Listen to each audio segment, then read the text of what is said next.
Welcome to our almost daily vlog, Char. So for today, welcome to our hatid serye na naman. Alam nyo na.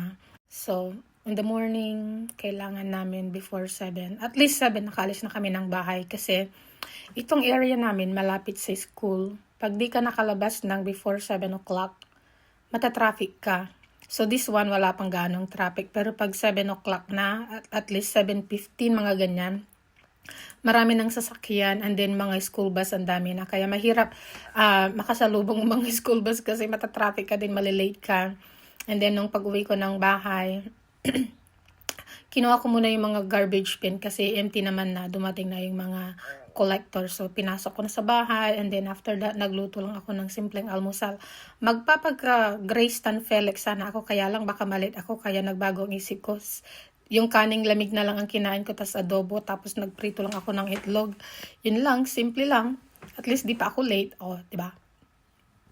Pagkatapos umakyat na rin ako at kumain sa taas. Kasi ako ay may work pa. Ako ay naka-assign sa email this week. Kaya ngarag ang aking beauty this week. Super busy. Thank you for watching. Bye!